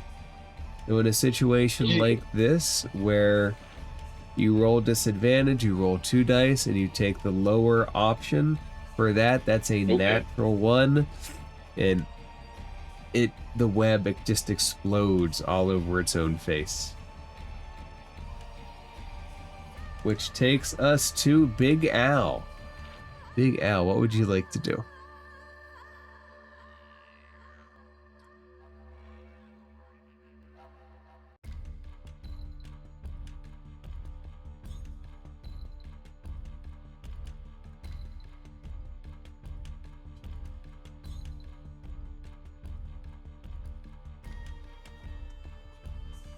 You see the spider has just exploded fire web all over itself.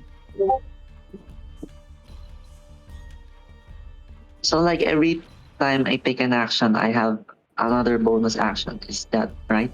So on Sorry, I'm still confused. on every turn, a character has movement, action, and a bonus action. So movement is whatever your base movement is. I believe it's usually 30 feet to start. The actions in combat are you can attack, you can use a magic action, which are often very similar. You can disengage, which we talk about with the rats, where you can move back or move around out of range without letting them attack you. You can also double your speed in a movement called dash, which works if you need to cover distance for a long range. You can dodge or defend, which will give them disadvantage against you, or it will give you advantage on certain saving throws.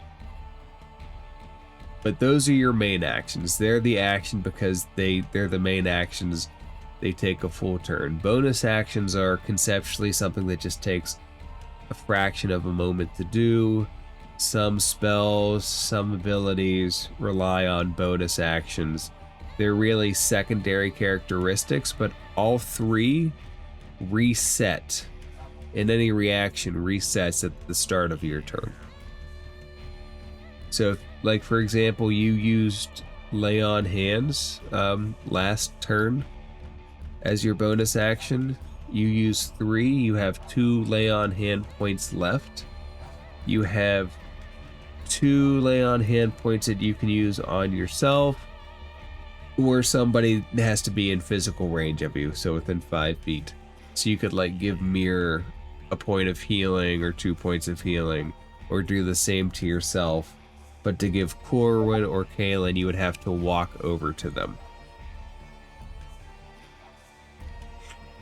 Okay. Then I'll try to attack again with my longsword. Alright, go ahead and make an attack roll.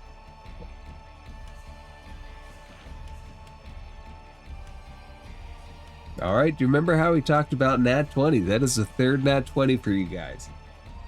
Okay, so what the natural 20 does, it's a critical success. In combat, it always hits. So it will double your damage dice. So your damage dice is going to be a d8 to start with a longsword. So when you roll from your character sheet, it should say 2d8 plus 3.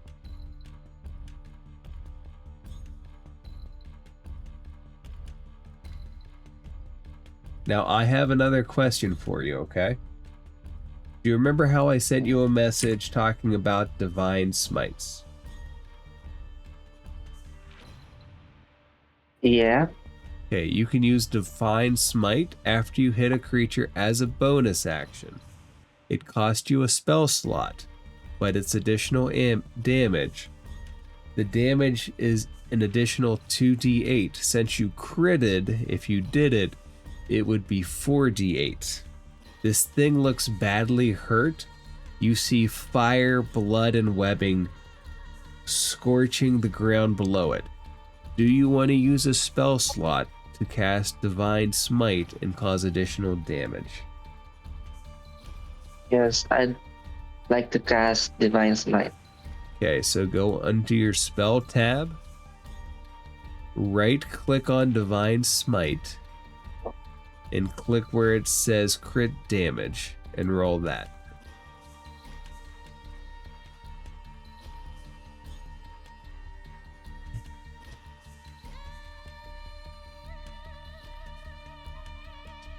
Let me know if you need me to kind of help guide you to any part of it. Yeah, I got lost because Okay. I click on the cast and then spell slot. So do you see where it says 2d8? Yes. Okay, right click that, and it'll bring up a menu that says everyone self crit damage flat roll.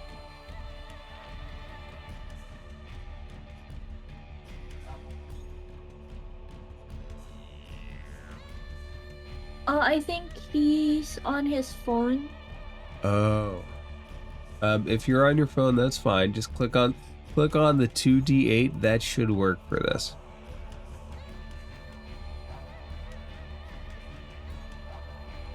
Okay. Even without doubling the dice, it had 5 hit points left. So you hit through it with your longsword, and then you send a wave of divine energy through this thing into this thing. Would you like to describe what it looks like when it goes down?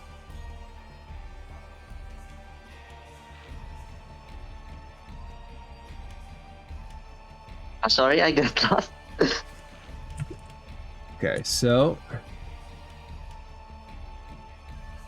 as you send your divine energy into this thing, the fiery elements of it can't contain itself. It bursts in a big fall of flame out back, singeing the wall behind it and falling dead on the ground. The party's out of combat, so you're out of initiative. There is no more order. Does the party want to look around the room? And there is also another door that goes back this way.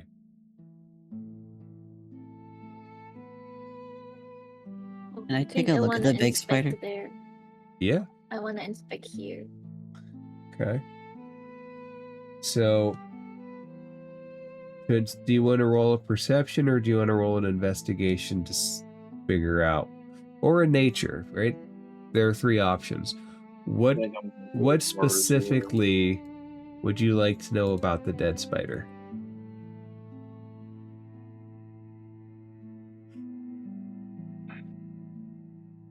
Kind of what it is. Okay, so for that, go ahead and roll a nature check.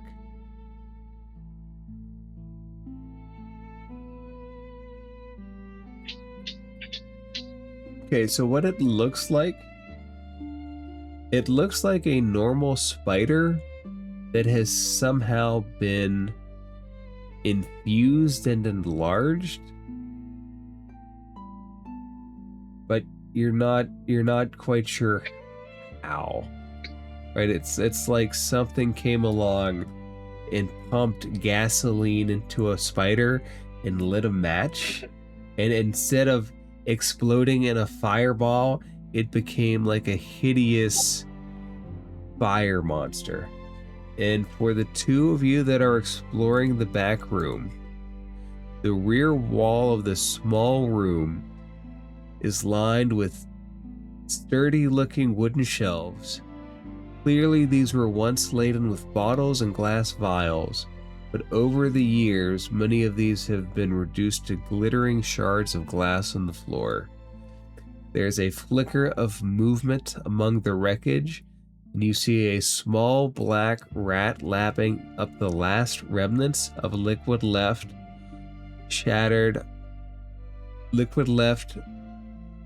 from the shattered remains of a dark blue bottle. Can I kill the rat? Go up and make an attack roll.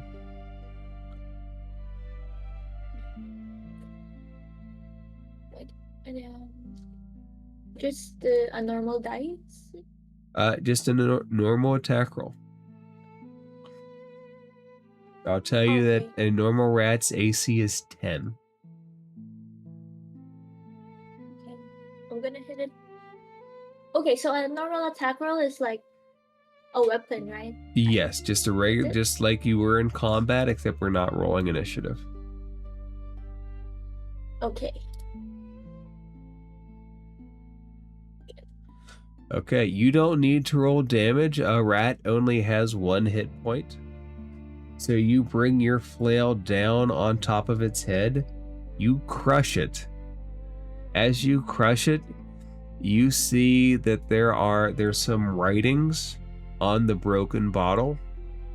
The writing reads, a word is broken off.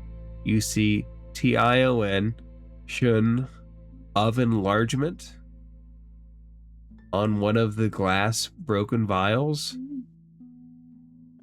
And there is another vial of red liquid next to it.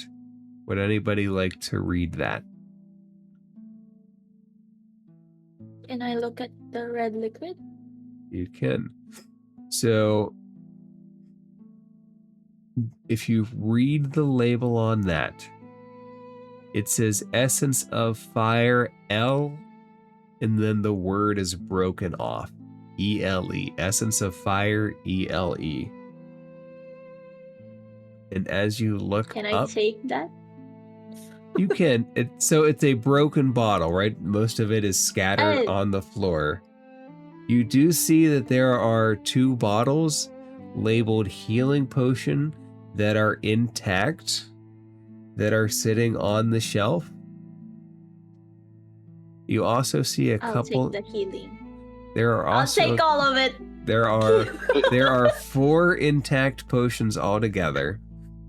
And as the party walks in, and you guys see the broken potion of enlargement on the floor that the regular rat was drinking from, in the Essence of Fire elemental bottle that explains the giant flaming spider, that is the best place to leave off of this initial session. Next week, we'll meet again at the same time. We'll go talk to Glow Kindle, explain to him that we explain why he has giant rats and fire monsters in his basement, and we can explore the other parts of Welton and see what other adventures lie here. Congratulations, guys, that's session 1 in the books. Oh, Do you guys have any questions, thoughts? no, that was great. What was the 4 bottles? Ah, yes. The 4 bottles. There are 2 potions of healing. There's a potion of invisibility and a potion of vitality. Okay, thank you. And good news for the party, having completed this, when we pick up next week, it will be at level 2. So over this week, also please level up your character to 2nd level. And next week, we will start wandering the village of Welton as 2nd level adventurers to see what other chaos is happening to this crazy little town. Thank you, guys. Thank you. We'll see Thank you guys next you. week. Thank you. I'll see you guys next week. If anybody wants to ask me any questions in the meanwhile, please do. If there's anything you didn't understand or want to talk about leveling up, I am here for anything you guys want to talk about.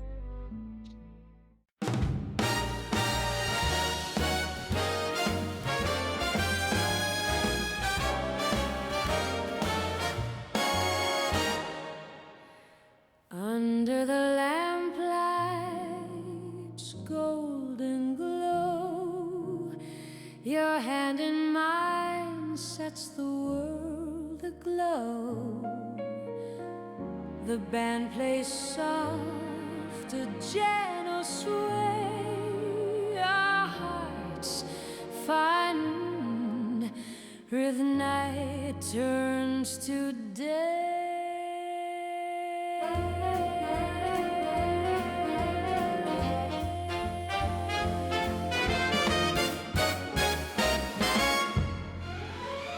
The city hums a sweet refrain, a melody we can't contain.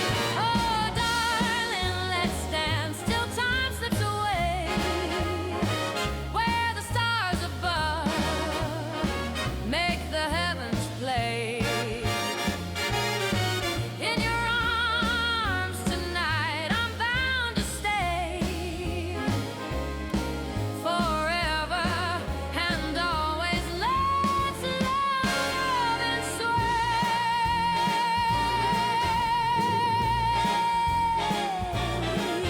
The air feels warm though the night is cool. Your smile breaks every unspoken rule. Each step we take, the world fades behind. We're lost in a moment, two souls align. The